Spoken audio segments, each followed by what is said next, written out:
Сәлеметсіздер ме оқушылар? Жарайсыздар, отырыңыздар. Бүгінгі Қазақстан тақырыбы сабағын бастаймыз болып. Бүгінгі сабағымыздың тақырыбы Қырғыз-Қазақ АКСР-ның құрылуы. Жалпы бүгінгі сабағымыз бастамас бұрын болар, алдыңғы сабақтарға жалпы шолу жасап өтейік. Біз білеміз, Қазақстан жер аумағында Қырғыз АКСР құрылмас бұрын ең алғашқыда автономиялық, ұлттық автономиялар құрылған, иә болар? Қандай ұлттық автономиялар бар? Түрік автономиясы. Түрік автономиясы? Түркістан автономиясы. Ол не деп аталды тағы? Қоқан автономиясы деп аталды. Тағы қандай автономиялар? Алашорда автономиясы құрылды. Өте жарайсыздар. Алашорда автономиясының негізін қалаушылар кімді? Әлихан Бөкейханов деп жауап беріпті. Ахмет Байтұрсынұлы. Тағы кім бар? Алаштықтан кім? Мұстафа Шоқай. Алашорда мүшесі болды, иә олда? Тағы да алаштықтардан кім бар? Мұхамеджан Тынышбаев. Тағы? Мұстафа Шоқай. Тағы да кім бар алаштықтардан? Міржақып Дулатұлы, Оян Қазақша. Тағы кім?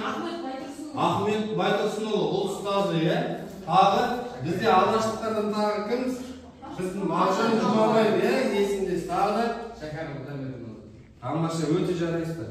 Ал Түркістан автономиясы негізін қалай қаланды? Кім қалады деген сұрақ? Мұхамеджан Тынышбаев. Мұхамеджан Тынышбаев пен Мұстафа Шоқай жалпы съезд ашты. Сөйтіп 1917 жылы қарашада Түркістан автономиясы құрылғандығы туралы жариялады. Оның орталығы қандай қала болды? Өзінің атында да айтты, Қоқан қаласы болды. Білесіздер, сол себепті Қоқан автономиясы деп аталды. Енді жарайсыздар балалар, бүгінгі сабағымыздың тақырыбы Қырғыз-Қазақ АКСР-ның құрылуы. Ендеше сабағымызға байланысты бейнематериалға назар аударайық, балалар. Қырғыз-Қазақ автономиялық кеңестік социалистік республикасының құрылуы қалай жүзеге асты? Қазақ революциялық комитетінің мақсаты мен міндеті қандай? Жер мәселесіне қатысты қандай пікірталастар болды? Қазақ халқының мүддесін қорғаған тұлғалар кімдер? Осы сұрақтарға жауап беруге тырысасыз. Қырғыз-Қазақ автономиялық кеңестік социалистік республикасының құрылуы қалай жүзеге асты? Азамат соғысы большевиктерге шет аймақтардағы халықтардың ұлттық мүдделерімен санаспауға болмайтынын көрсетті. 1918 жылы Түркістан автономиялық кеңестік социалистік республика. Жарайсыздар балалар, бейнематериалды көп болсақ, бейнематериалдар не түсіндік? Қырғыз-Қазақ АКСР-ның құрылуы туралы. Бірақ Қырғыз-Қазақ АКСР құрылмас бұрын біздің Қазақстан аумағында Қадыреком құрылды. Қадыреком 1919 жылы шілде күні Лениннің Қырғыз өлкесін басқару жөнінде революциялық комитет туралы декрет құрды. Сөйтіп, Қазақстанда ең алғаш Қадыреком құрды. Оның құрамына Астрахан губерниясында қазақтар тұратын Орал, Торғай, Ақмола, Семей облыстары кірді, иә балалар? Және оның басшысы кім болды, Әлихан? Басшысы кім болды? Песковский. Оның мүшелері кімдер? Мүшелері Лукашев, Жангелдин, Радус Сенкович. Тағы да? Әлиев, Қаратаев. Алаш зияткерлердің Ахмет Байтұрсынұлы болды. Қадырекомның міндеттері Қазақстан аумағында контрреволюция мен интервенцияға қарсы күресу, өлкеде мемлекеттік шаруалардың мәдени құрылысқа жағдай жасау, өлке кеңестерінің құрылтайын дайындау. Жалпы Қадырекомның міндеті Қазақстан аумағында кеңес сол кездегі үкіметінің билігін орнату, кеңес үкіметінің билігін орнының дамуының үлес қосу. Жалпы балалар, міне картаға назар аударайық. Мынау 1920 жылы құрылған Қырғыз АКСР-ның жер аумағы екен. Бізде Қырғыз АКСР 1920 жылы құрылды, 1919-да Қадыреком құрылды. 1917 жылы Қазақстан аумағында автономиялар болды. Алашорда автономиясы немесе Қоқан автономиясы. Балалар, ал енді кітаптарымызды оқып болсақ, кесте бүгінгі тапсырмамызды көшейік. Біздің тапсырмамыз бірінші жылдар сөйлейді деген тапсырма.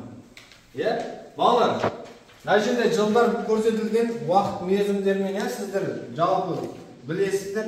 1917 жылғы бірінші бізде жылымыз уақыт сызығы 1917 жылғы 26-29 қарашалар аралығында не болды? төртінші жалпы мұсылмандық съезі болды. Иә. Ол съезде не шешілді? Кім ашты? Мұстафа Шоқай. Тағы да кім не қосылды? 200 адам қатысты. 200 адамдай қатысты, иә. Тағы да ол съезде не шешілді? Не құрылды тағы? Иә. Түркістан автономиясы жарияланды, иә. Аял Ақбота, Түркістан автономиясының астанасы қандай болды? Орталығы? Қоқан қаласы болды, иә. Сол себепті ол Қоқан автономиясы деп аталды, иә. Жарайсыздар. 1918 жылы 20 сәуір мен 1 мамыр аралығында не болды? Иә, Нұрасыл? РКПС-ның құрылуы кеңестердің 4-ші Түркістан өлкесінің съезі өтті. 4-ші съез бе? Қай қалада? Жетісу облысы. Ой, балалар, қойыңдар. Ташкентте өтті, иә? Ташкентте кеңестердің 5-ші Түркістан өлкелік съезі болып өтті, иә? Былай айтқан кезде 1917 жылға құрылған бізде Қоқан автономиясы жойылды ғой, иә? Кеңес өкіметі оны қару әскермен жаң басып тастады. Ал енді 1918 жылы бізде 5-ші Түркістан өлкелік съез өтті. Және бұл съезде 1918 жылы. Сол бұрынғы Қоқан автономиясы құрылған жерде Түркістан автономиялық социалистік кеңестік республикасы құрылды. Бізге мирас 1917 жылы желтоқсанда не болды? Бүкіл Орынбордағы екінші съезд ашылып, және де Алаш автономиясы құрылды. Алаш автономиясы құрылды, иә? Екінші бүкіл қазақтық съез өтті. Ол съезге қанша адам қатысты? Съезге 25 адам. 25 адам қатысты ма? Бұл уақытша үкімет құрылды ғой, Алашорда үкіметі. Алашорда үкіметінің саны 25 адам болды, иә? Бұл Алаш автономиясы республикасы жарияланды. Оны алғашқы басшысы кім? Әлихан Бөкейхан. Және оны тамаша. Тағы не қоса аласың? Бұл не туралы? Съезді ұйымдастырушылар кімдер? Ахмет Байтұрсынұлы, Нұржан Дулатұлы. Нұржан Дулатұлы, тағы да басқа мүшелер, иә? Және Түркістан автономиясының үкімет басшылары да болды, иә? Кім олар? Мұхамеджан Тынышбаев, және Мұстафа Шоқай. Өте тамаша, жарайсың, отыр. 1919 жылы 10 шілдеде не болды, балалар? 1919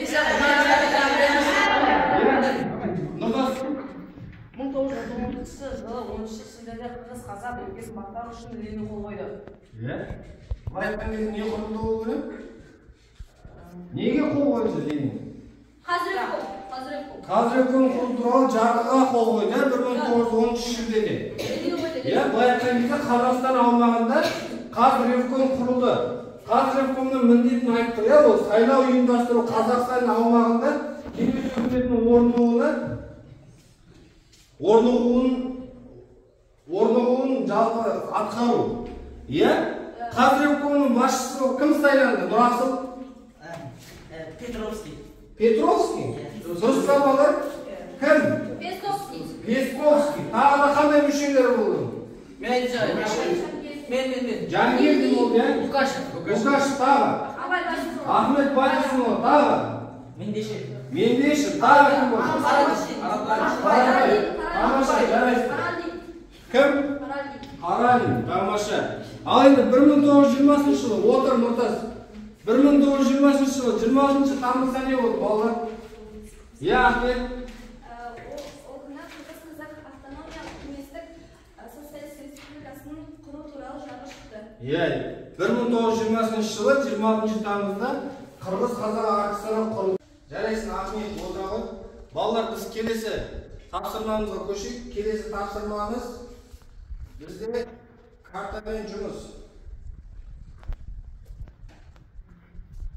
Картамен жұмыс, балалар. Мынау 1920 мен 29 жылы жасалынған Қазақстан аумағындағы карта сызбасы. Енді қазір балалар, кім бізге көрсете алады? Қырғыз Қазақ АКСР-ның құрылған кездегі 1924 жылы 20 жылдары 10 тамызда құрылды ғой, сол кездегі жер аумағын кім көрсете алады мына жерден? Қазақстан Республикасының территориясы, қазіргі Қазақстан Республикасының территориясы.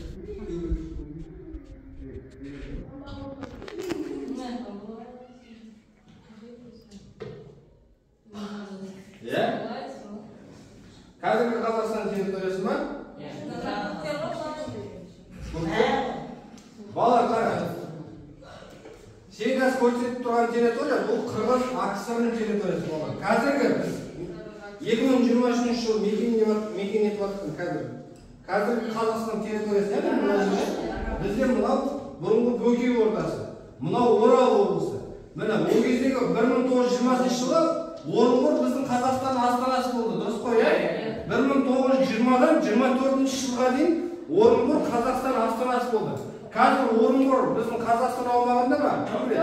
Жоқ, ол қазір Ресей мемлекетінің, Ресей Федерациясында Оренбург деп аталады. Бірақ та 1920 жылы Қырғыз КСР құрылған кезде Орынбор Қырғыз КСР-ның аумағында болды және оның астанасы болды. Қырғыз КСР құрылған кезде оның аумағына екі облыс кірген жоқ, иә? Ол қандай? Сырдария облысы және Жетісу облысы Қырғыз АКСР-ның құрамына кірген жоқ. 1924 жылы бұл Сырдария облысы мен Жетісу облыстары Қырғыз АКСР-ның құрамына кіреді. Демек біз ол Сырдария мен Жетісу ғана кірмейді, балалар. Оның ішінде Қарақалпақ автономиялық округі да кіреді. Түсіністің бе? Қазір Қарақалпақ автономиялық округі Қазақстан аумағында ма? Жоқ, ол қазір Өзбекстанда автономиялық республика болып есептеледі. 1924 жылдан бастап 30 жылға дейін Қарақалпақ автономиялық округі ол Қазақстан жер аумағында болған. Түсінтусыздар ма?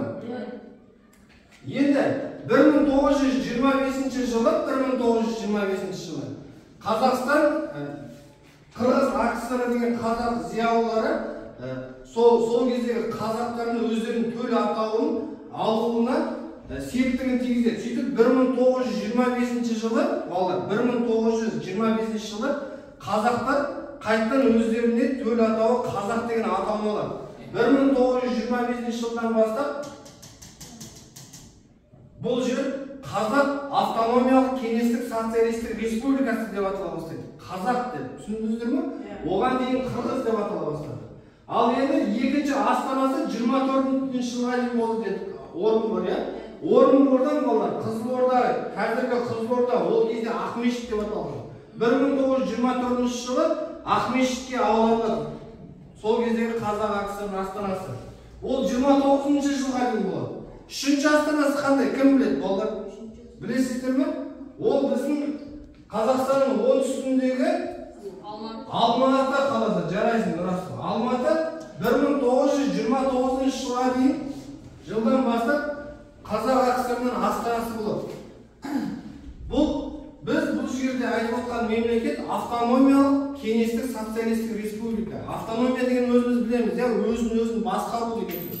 Ал енді 1936 жылға дейін өмір сүреді Қазақ КСР. Қазақ КСР деп аталды ғой балалар, 1925-тен бастап,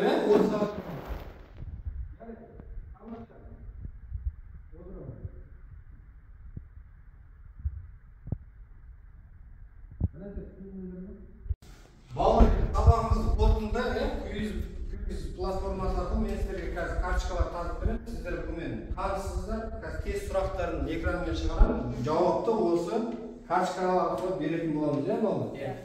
Бізде Мирас 9, 1.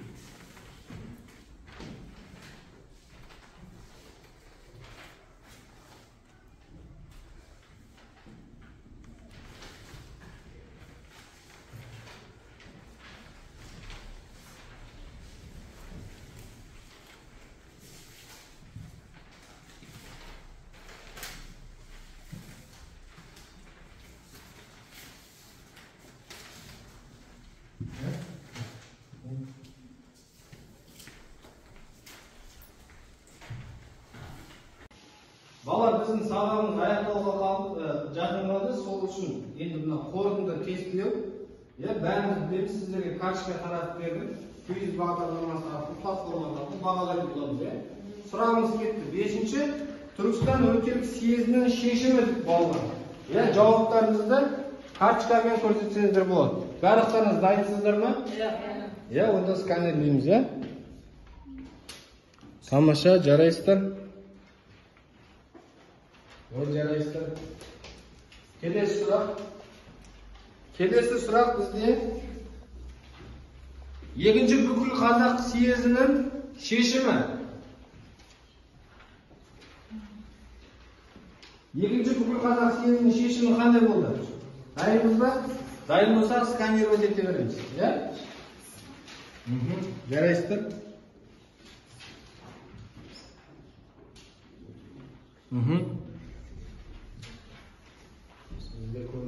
Тамаша. Келесі сұрақ. Бізде Алашорда автономиясының халықтық кеңес құрамының жалпы саны қанша адам болды?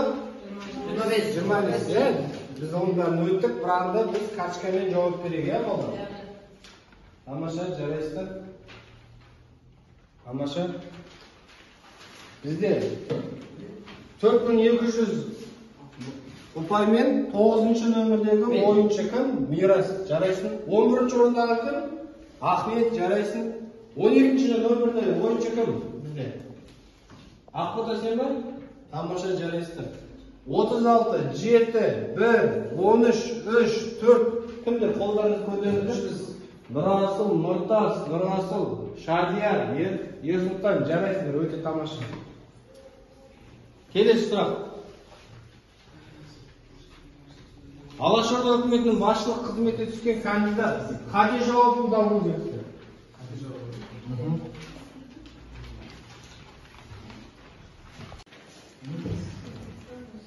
Болдық па, бәріміз дайынбыз ба?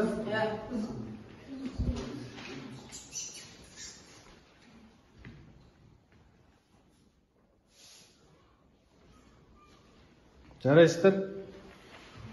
Келесі сұрақ. Сканировать етілді бәрі, балалар бізде 14 оқушы, достар, Келесі сұрақ. Түркістан автономиясын құлатуға қатысқан Дашнак Сютюн отряды.